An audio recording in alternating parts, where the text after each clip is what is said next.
Hi అండి. Welcome to my channel అండి. ఎలా ఉన్నారు? బాగున్నారా ఫ్రెండ్స్? నేను ఈరోజు వచ్చేసి ఏం కర్రీ చేస్తున్నానో మీకైతే చూపించబోతున్నాను. వీడియోని అయితే స్కిప్ చేయకుండా చూసేయండి ఫ్రెండ్స్.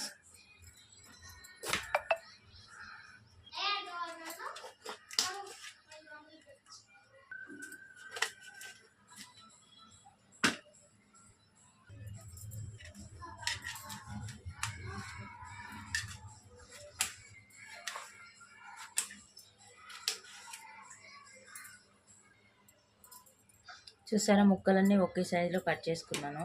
ఇలా కట్ చేసుకోవడం వల్ల ఏంటంటే అండి, మనకు కర్రీ అనేది ఉడికిపోతుంది అనమాట. కొంచెం ముక్కలు ఒక పెద్దగా ఒక చిన్నగా ఉందనుకోండి, ఒక ముక్క ఉడుకుతుంది, ఒక ముక్క ఉడకదు కదా. అందుకనేసి అలా కట్ చేసుకున్నాం అనుకోండి, ముక్కలన్నీ సేమ్ సైజులో వస్తాయి, తొందరగా ఉడుకుతాయి.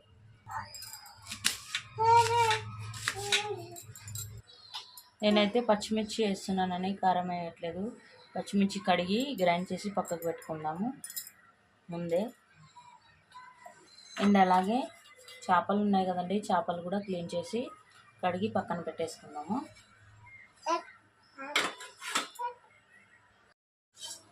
నేనైతే తోకలు ఈకలు ఉంటాయి కదా, అవైతే తీసేసి ఫ్రై చేస్తున్నాను అన్నమాట చేపలు. చూడండి, చేపలు అయితే మంచిగా ఫ్రై అయిపోయాయండి.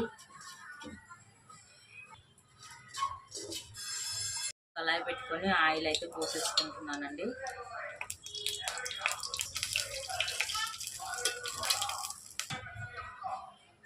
ముందుగా కట్ చేసుకుంటాను.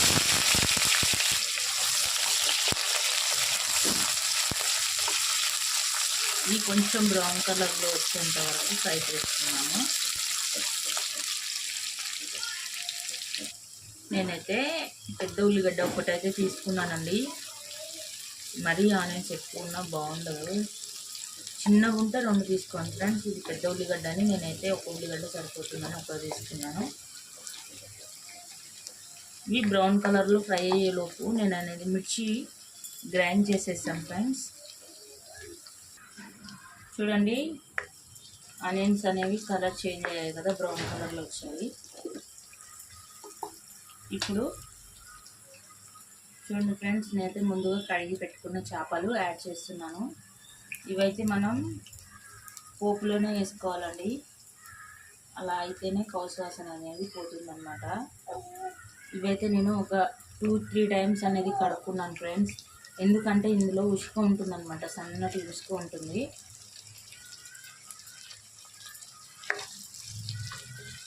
ముందు ఫ్రై చేసి మొత్తం క్లీన్ చేసుకొని ఫ్రై చేసిన తర్వాత నేనైతే ఒక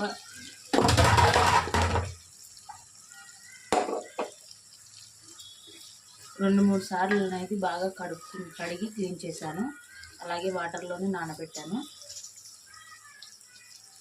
ఇప్పుడు ఇవి ఆయిల్లో ఫ్రై కావాలన్నమాట.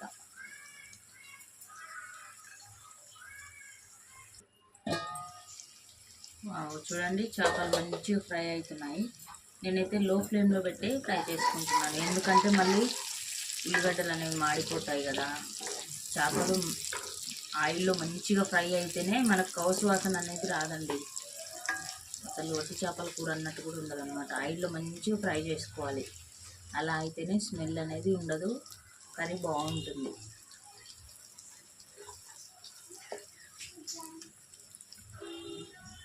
ఇప్పుడు అల్లం పేస్ట్ అయితే యాడ్ చేస్తున్నానండి. ఈ అల్లం పేస్ట్ అనేది చేపలకు పట్టాలన్నమాట. ఇవి ఫ్రై అయ్యేటప్పుడే వేసుకుంటే మనకు పర్ఫెక్ట్గా చేపలకు అనేది పడుతుంది అల్లం పేస్ట్.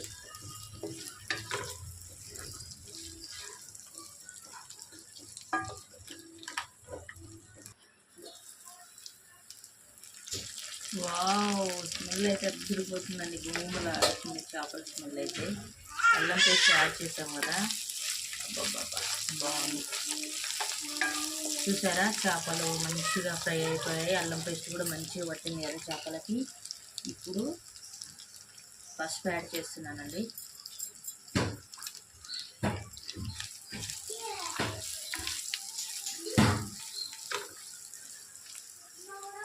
చూడండి ఫ్రెండ్స్, ఎంత కలర్ఫుల్గా ఉందో. కొత్తగా అయితే మీరు నా ఛానల్ని చూస్తున్నట్టయితే ప్లీజ్ సబ్స్క్రైబ్ చేసుకోండి ఫ్రెండ్స్. అలాగే ఒక లైక్ అయితే ఇవ్వండి. కర్రీ ఎలా వచ్చిందో కామెంట్ పెట్టడం మాత్రం మర్చిపోవద్దు ఫ్రెండ్స్.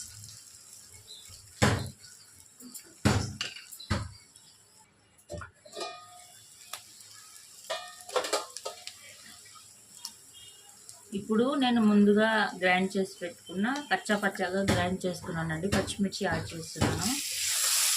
ఇది కారం ఎక్కువ ఉన్నాయండి పచ్చిమిర్చి, అందుకే నేనైతే చూసి తీసుకున్నాను అనమాట. కర్రీకి సరిపోని తీసుకున్నాను క్వాంటిటీ. నానా సొరకాయ ఒట్టి చేపలు నానా. స్మెల్ మస్తు బాగుంది కదా, ఎట్లా వస్తుంది, గుమ్మగుమ్మలాడిపోతుంది కదా స్మెల్. ఆడుకోపోనాను.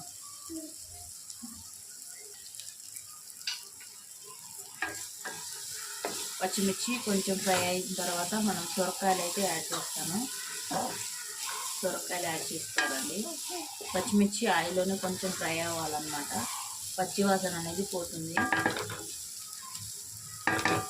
లో ఫ్లేమ్లోనే పెట్టుకోవాలి. చూడండి ఘాట్ అనేది వస్తూ ఉంటుంది అన్నమాట.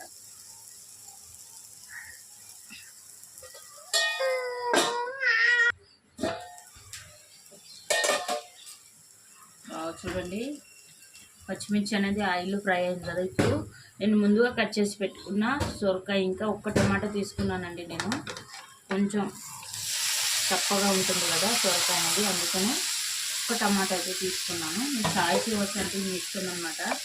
మీరు కావాలనుకుంటే తీసుకోవచ్చు, లేదంటే లేదు.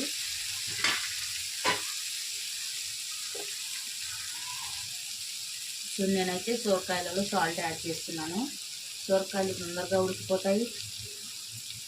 అలాగే సొరకాయకి అనేది ఉప్పు అనేది పడుతుంది అన్నమాట, టేస్ట్ ఉంటుంది. నేనైతే చేపల్లో అయితే వేసుకోలేదండి సాల్ట్, డైరెక్ట్ సొరకాయలలోనే వేసుకున్నాను. తొందరగా మగ్గిపోతాయి అన్నమాట సొరకాయలు. ఇలా మొత్తం కలిసే వరకు కలుపుకొని ఒక 5 మినిట్స్ వరకు మూత పెట్టేసుకున్నాం అనుకోండి. ఇందులో ఉన్న వాటర్తోనే మనకు సొరకాయ మొత్తం ఉడికిపోతుంది.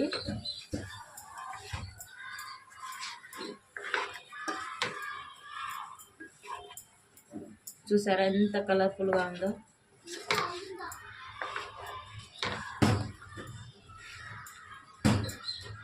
ఈ వీడియో మాత్రం స్కిప్ చేయకుండా చూడండి ఫ్రెండ్స్, ఓకేనా. లైక్ చేయండి, కామెంట్ చేయండి కర్రీ ఎలా వచ్చిందో. కొత్తగా చూస్తున్నట్లయితే సబ్ చేసుకోవడం మాత్రం మర్చిపోవద్దు ఫ్రెండ్స్. ఒక 5 మినిట్స్ అయితే మూత పెట్టి పెట్టేస్తున్నానండి. ఈ ముక్కలు అనేవి మగ్గుతాయి, ఉడుకుతుందన్నమాట సొరకాయ మనకు. ఇప్పుడు హై ఫ్లేమ్లో పెట్టుకున్నాము గ్యాస్ అనేది. చూసారా ముక్కలు అనేవి ఉడుకుతున్నాయి కదా. ఇప్పుడు నేనైతే గ్రేవీ కోసం కొన్ని వాటర్ అయితే యాడ్ చేస్తున్నానండి. ఇవి పచ్చిమిర్చి గ్రైండ్ చేసుకున్నాను కదా, అది అనమాట ఈ వాటర్.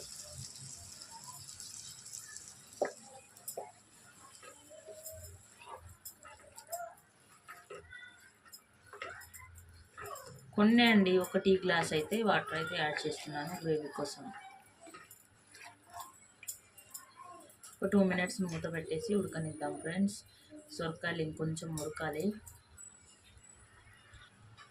నేనైతే ఇప్పుడు కొంచెం అంటే కొంచెమేనండి చింతపండు అయితే కడిగి యాడ్ చేస్తున్నాను. బాగుంటుందండి, చప్పగా కాకుండా తినేటప్పుడు కొంచెం పులుపు అలా తగులుకుంటూ ఉంటుంది, బాగుంటుంది. ట్రై చేసి చూడండి ఫ్రెండ్స్,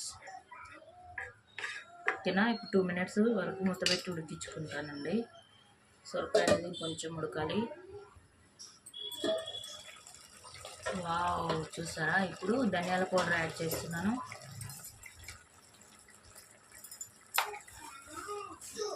కర్రీ అయితే గుమగుమలు ఆడిపోతుంది ఫ్రెండ్స్. చూడండి గరం మసాలా అయితే యాడ్ చేస్తున్నాను.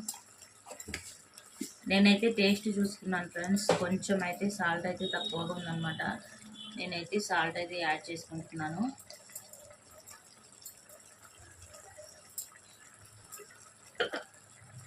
చూడండి ఫ్రెండ్స్, స్మెల్ అయితే అదిరిపోతుంది. చూసారు కదా ఆయిల్ కూడా మనకు పైకి వస్తుంది. కర్రీ అనేది ప్రిపేర్ అయిందనమాట. కొత్తగా చూసే వాళ్ళైతే ప్లీజ్ సబ్ చేసుకోండి ఫ్రెండ్స్. అలాగే లైక్ చేయడం మాత్రం మర్చిపోవద్దు. కర్రీ ఎలాగొచ్చిందో కామెంట్ అయితే చేసేయండి ఫ్రెండ్స్, ఓకేనా. చూసారా సొరకాయ ఒట్టి చేపలు కర్రీ రెడీ అయిపోయింది. ఓకే అండి, మరి బాయ్.